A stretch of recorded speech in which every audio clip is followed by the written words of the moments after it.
Hello everyone, Jimmy is with you as always. Welcome to the second part of the video. I hope you liked the first part. Do not forget to leave comments under the video. I will definitely read them. Well, let's get started. First story in the second part, from the user Throra. Let's listen.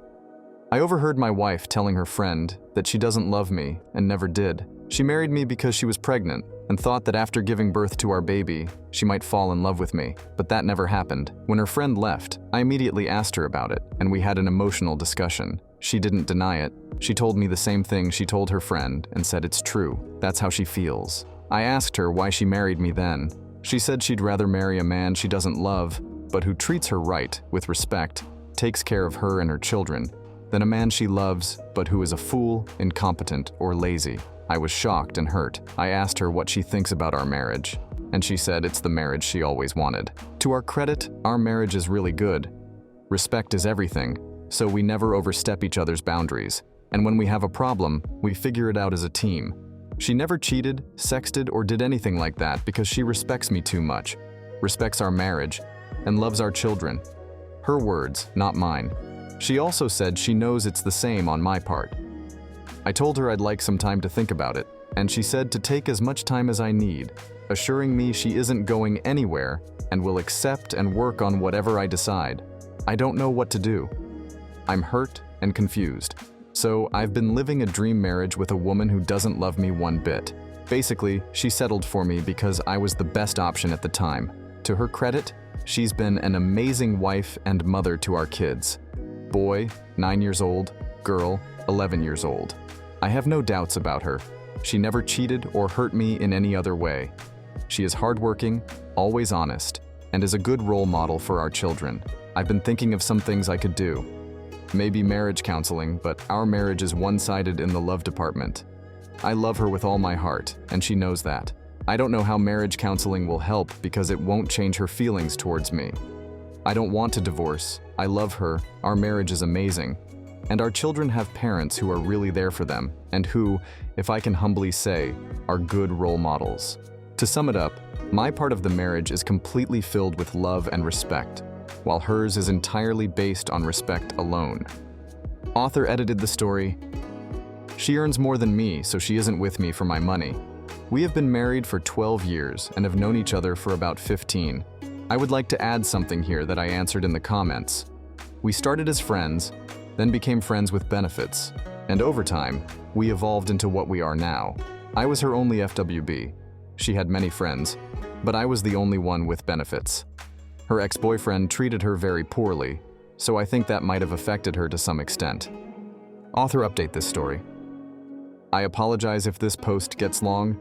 I will provide more context to our situation and do my best to get to the important things quickly.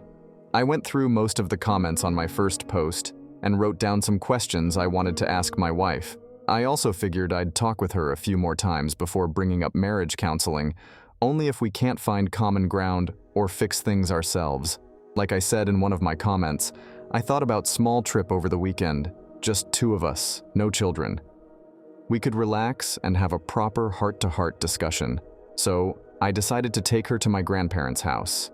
It's remote, surrounded by fields, forests, and there's even a river close by. It's pretty much holiday house when you want to leave the city and spend some time in nature. She loves nature, so I thought it's a good place. I would be lying if I told you that I wasn't anxious and really worried about asking certain questions and the implications of those questions. I decided to ask, even though I was fully aware that it could be painful. We left our kids with my parents and departed. She pretty much knew the purpose of this trip from the beginning, so in a way it was easier. When we got there, I didn't want to have a discussion immediately. I wanted us to spend some time together. We went for a walk in the forest, did some light work in the garden, took some pictures, and I made her dinner. I also made her a bouquet of flowers I found in the fields. After we had dinner, I brought it up. I told her that what she said a few days ago really hurt me, and that I would like her to share her feelings about me and our marriage so we can at least find middle ground. I also told her that I really didn't like her sharing that with other people before talking to me first. She apologized to me and said she would explain. Basically, her friend is having problems in her own marriage. She's been married for 2 years and wondered how our marriage is so stable. She and her husband have a dynamic of fighting with each other one day and loving each other the next. My wife and I have never had a fight. We've had many disagreements, but we've never hurt each other, at least not until now. Eventually, she got to the problematic part and asked me if I heard what she said after that. I said no because I really didn't. I overheard it when I entered the house to pick up some things I needed and then left. I was also zoned out and didn't pay attention to what was going on around me after hearing that. She explained to me that she never experienced that love with me. She thought it would get better over time, but it never did. I asked her why she didn't explain that when I asked her that day, and she responded by saying that I was emotional and whatever she said could have made it worse. She pretty much understood that whatever she said would have come across as an attempt to make someone feel better or forced. That's why she left me alone, knowing that we would have a talk about this. She was right. What I think about this story. To be honest, most romantic movies are not about two people falling in love, but sadly, about at least one toxic person pushing their presence and love onto the other until the other person, exhausted, gives in. Let's check user comment. I remember that post. I think people who have been severely traumatized, especially if they have experienced abuse that goes back to childhood, have a neurology attuned to extreme highs and lows. I experienced this for many years, and it took medication and years of therapy to both get me to understand mentally and engage emotionally with real love. Stability felt boring and confusing, and I kind of didn't know what to do with it. I craved safety more than anything, yet simultaneously kept it at arm's length because I did not trust that feeling. The guy in that post and the woman in this one are light years ahead of where I was. Because even though they might not process it as love, they still behave in a very loving manner. I believe love is an ongoing thing, a choice you make to live in a loving way. It isn't a feeling. These people treat their partners with love. Their worst crime is being out of touch with their emotions. I do hope she goes to therapy, only because she might be missing out on things by not being in touch with herself. But she sounds like a great wife and mother, and very smart in choosing a wonderful husband and father to be in her life. The second story from the user Time Travel Paradox. Let's listen. I have been married to my husband for 12 years, 13 together, 3 kids. He proposed 6 months after most got together and told me he knew by the second date. He is indeed very practical and rational. He is also very caring, kind, and supportive. Just really a wonderful partner, except for one thing. He doesn't get jealous, like at all. By that I mean if someone flirts with me, he will just chuckle and move on, sometimes leaving me to deal with them alone. When his friend's father spent the entire night of his son's wedding hitting on me, he just said, "What a loser," and moved on. I even had an ex write a poem and post it tagged me. Still, he just said, "Wow, cool." And when I say, "How come you are not jealous?" he says, "What would I? I trust you." Last week, I reached my boiling point. A month ago, there were some workers transferred to our department, among them was my ex. We broke up amicably, he moved to a different country, and we kept a very shallow contact, like once a year for a happy birthday text. When I went home, I immediately told my husband and he said cool, and then started talking about STH else. I snapped. Not my proudest moment, but I said, "Are you serious? I just told you, I am working with the ex I stayed with for years and you don't care." He said, "What do you want me to say? I know you and I know you are extremely loyal. I know you will never cross any boundaries. I completely trust you. So why would I be jealous? Now I know I will never cross any boundaries. We never had that issue in our relationship. I am crazy about my husband. He is the one and only.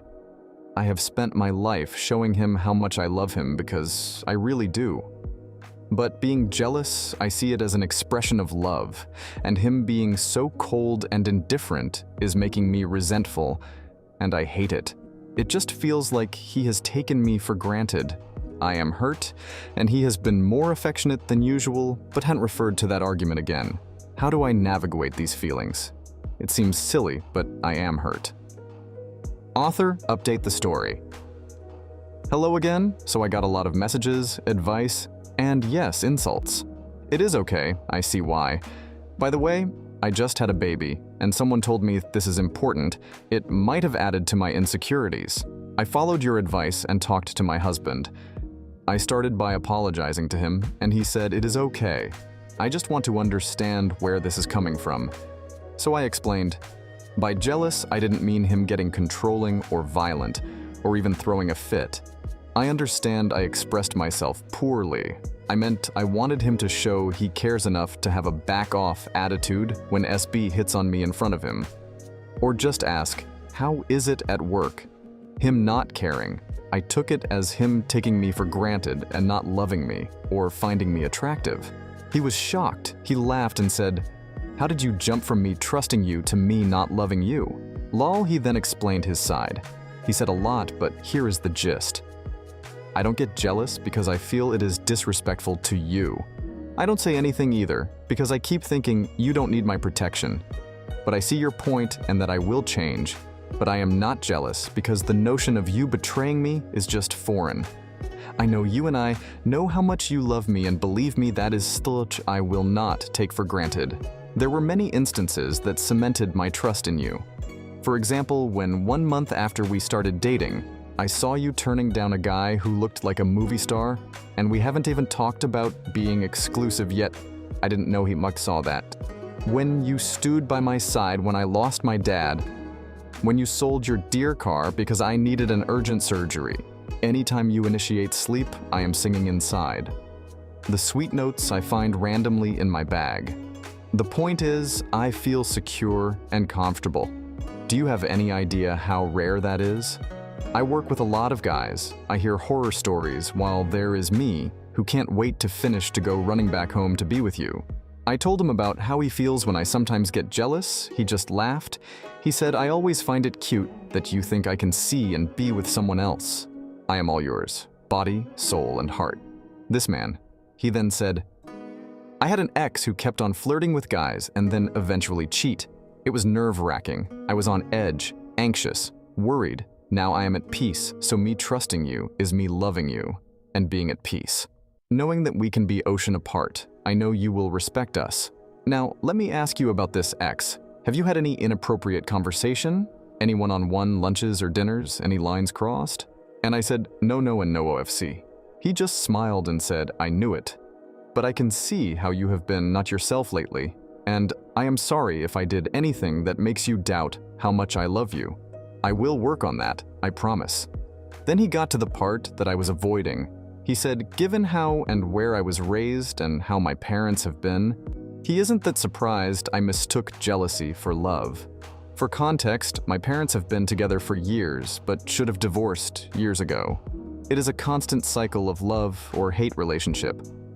Dad used to even beat me and then say that it was because he loves me so much and is worried about what kind of person I will be.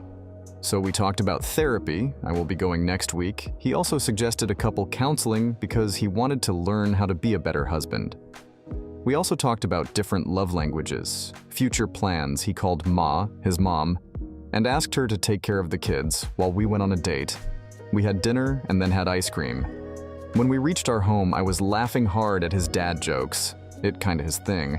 So he suddenly hugged me long and said, welcome back, love. I missed you. I melted. So now he is sleeping with his head on my lap. I wanted to thank you all for your advice, kind and even harsh words. I needed them. To be honest, I am still scared of therapy because I know how ugly it is going to get. Maybe this is why I have postponed it for so long. But my family and I deserve to have my own best version. So if that means slaying some inner demons, then I'll do it. Thank you again, everyone. What I think about this story? She's working on herself, and that's the important thing. Still agree who was worried about him apologizing and him thinking he wasn't doing a good enough job showing her he loves her. That's a bit much, but I hope therapy helps her and counseling helps them. Let's check the user comments. When she was pregnant, my wife got extremely sad, like weepy, because I used the basmati rice in a dish instead of jasmine. She was growing a human in her, so some emotional swings seemed acceptable. Thank you to everyone who was with us today. I was very glad to see you. Unfortunately, this is the end for today, but we will definitely see you tomorrow in a new video. I love you all. Bye-bye.